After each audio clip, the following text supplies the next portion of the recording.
en el corazón del desierto arábigo, donde la arena es memoria y el viento arrastra los rezos de generaciones, nació un niño que cambiaría el curso del tiempo. Era el año 570, aproximadamente, en una tierra dividida por tribus, creencias y rutas de incienso. La Meca, su cuna, era el centro de caravanas, el punto donde los dioses de piedra miraban desde sus altares y los hombres ofrecían oro, palabras y sangre a cambio de protección. En ese mundo de polvo y comercio, nació Muhammad ibn Abdullah, huérfano de padre, protegido por su tío, observador del ruido humano, niño de mirada atenta que aprendía más del silencio que de las voces. Creció entre camellos, desiertos y caravanas. Vio el valor de la palabra empeñada y la miseria de la injusticia. Los mercaderes cruzaban los caminos como ríos vivos, y en sus viajes el joven Muhammad aprendió que las ciudades cambian, pero los corazones de los hombres permanecen hambrientos de poder y esperanza. Le llamaban Al-Amin, el digno de confianza, porque no mentía, porque su palabra pesaba más que las monedas. Cuando conoció a Yadeella, la mujer que sería su esposa y su refugio, encontró no solo amor, sino un alma que creyó en su visión incluso antes de que él mismo comprendiera su destino. Ella, comerciante poderosa, le dio un lugar y una paz que le permitió escuchar algo más profundo que el ruido del mundo. En las noches de luna llena, Muhammad solía retirarse a la cueva de Hira, en las montañas cercanas a la Meca Nali. En el silencio absoluto del desierto, buscaba sentido, buscaba justicia, buscaba a Dios. Fue en una de esas noches, según la tradición, cuando sintió que el aire se volvía denso, que la luz lo envolvía y que una voz le decía a Ali.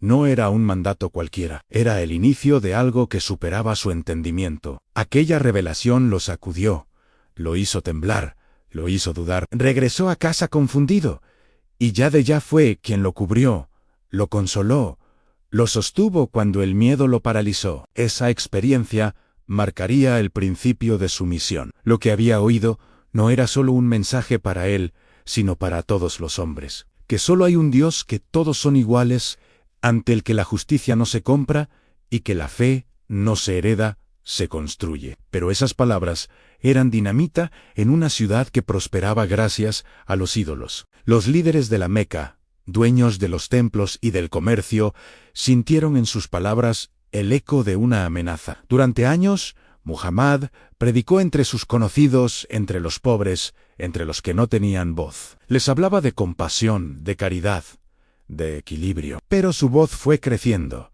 y con ella el miedo de los poderosos. Vinieron las burlas, los ataques, los intentos de silenciarlo. Sus seguidores fueron perseguidos, golpeados, expulsados. Y cuando ya no hubo refugio en la Meca, cuando el desierto se cerró sobre ellos como una tumba, apareció una oportunidad en una ciudad al norte, Yathrib. Ofreció su protección. Aquel viaje, la Égira, fue más que una huida. Fue un renacimiento. Aquel éxodo de fe marcó el inicio de un nuevo calendario y de una nueva era. En Medina, Muhammad no solo fue profeta, sino mediador, juez y constructor de comunidad. Redactó acuerdos entre tribus, entre musulmanes y judíos, entre clanes enemigos, dando origen a una sociedad basada en la cooperación y la justicia. Pero la paz nunca fue completa. La Meca, herida en su orgullo, no lo olvidó. Las tensiones se transformaron en batallas, y los campos del desierto fueron testigos de luchas donde la fe se midió con la espada. Muhammad no fue un conquistador en el sentido clásico. Fue un hombre que entendió que el mensaje no podía sobrevivir sin defensa. Cada conflicto, Badr, Uhud, la trinchera, fue también una prueba moral. El perdón, cuando lo ofrecía, era tan poderoso como la victoria. Con los años, la palabra de Muhammad se volvió ley, su mensaje se volvió cultura. En el año 630, volvió a la Meca, no como fugitivo, sino como líder. Entró sin sangre, con dignidad. Purificó la Kaaba, retiró los ídolos, y dejó en pie un símbolo, la casa del único Dios. Después de la victoria, no buscó riquezas ni tronos. Continuó enseñando, sirviendo, aconsejando. Cuando su cuerpo comenzó a enfermar, sabía que su tiempo se agotaba. En sus últimos días, pidió humildemente ser recordado no como un rey, sino como un siervo de Dios. Murió en Medina en el año 632, dejando tras de sí una comunidad transformada y un legado que atravesaría siglos. La historia no terminó con su muerte. Comenzó, más bien, una nueva lucha, la de interpretar su mensaje, de mantener viva la esencia de la fe frente al poder, la política y las divisiones humanas. Surgieron diferencias, escuelas, visiones, pero a través del tiempo, su nombre siguió siendo sinónimo de guía y de fe. El mundo cambió. La palabra que nació en el desierto cruzó mares, fundó civilizaciones, inspiró ciencia, arte, filosofía y espiritualidad. Lo que comenzó con un hombre solo en una cueva, terminó siendo un movimiento que uniría continentes. Mirar hoy la historia de Muhammad no es solo mirar una religión, sino un espejo del espíritu humano, el deseo de comprender lo invisible, de encontrar sentido en medio del caos, de luchar contra la injusticia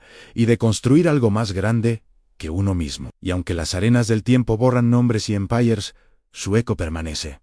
El desierto que lo vio orar aún guarda su sombra. Las palabras que pronunció aún guían millones de vidas. Fue un hombre, pero también fue un puente entre la ignorancia y el conocimiento, entre la violencia y la fe, entre el desierto y el alma humana.